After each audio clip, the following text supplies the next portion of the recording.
బాహుబలి పేరెత్తగానే అందరూ ఆహో ఓహో అనేవాళ్లే. ఇండియన్ సినిమాని మరో మెట్టు పైకి తీసుకెళ్లారని, హాలీవుడ్ సినిమా లాంటిదని కితాబిచ్చిన వాళ్ళెంతో మంది. బాహుబలి గురించి ఉద్వేగంగా మాట్లాడిన వాళ్ళ సంఖ్యకు లెక్కే లేదు. వీళ్ళలో సెలబ్రిటీలే ఎక్కువ. అయితే ఈ సినిమా గురించి మాట్లాడటానికి ఏం మాత్రం ఇష్టపడని సినీ తారొకరున్నారు. ఆమె ఎవరో తెలుసా? శ్రీదేవి. అవును, అతిలోక సుందరి శ్రీదేవి బాహుబలి పేరు చెప్పగానే చిర్రెత్తుకుపోతోంది. రమ్యకృష్ణ పోషించిన శివగామి పాత్ర కోసం ముందు శ్రీదేవి పేరునే పరిగణలోకి తీసుకున్నారు. అయితే ఆ పాత్ర కోసం ఏకంగా 5 కోట్లు డిమాండ్ చేయడంతో అవకాశం రమ్యకృష్ణకు వెళ్ళింది. ఆ పాత్రలో రమ్యకృష్ణ అద్భుతంగా ఇమిడిపోయిన సంగతి తెలిసిందే. బాహుబలిలో అవకాశాన్ని ఎందుకు వదులుకోవాల్సి వచ్చింది అని అడిగితే శ్రీదేవి అసహనం ప్రదర్శిస్తోంది. బాహుబలి గతం, ఆ సినిమా వచ్చింది వెళ్ళిపోయింది, దాని గురించి అనవసరంగా మాట్లాడుకోవడం ఎందుకు అంటోంది. ఈ సినిమా గురించి మాట్లాడటం శ్రీదేవికి ఏం మాత్రం ఇష్టం లేదట. ఆ పాత్ర ఎందుకు వదులుకోవాల్సి వచ్చిందో కూడా శ్రీదేవి చెప్పటం లేదు. తన నోటి నుంచి తాను బయటపడకపోయినా అదంతా పారితోషికం విషయంలోనే వచ్చిన తేడా అని అర్థమవుతూనే ఉంది.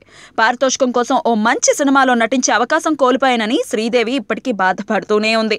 ఆ బాధే ఇలా అసహనం రూపంలో బయటపడుతోందన్నమాట.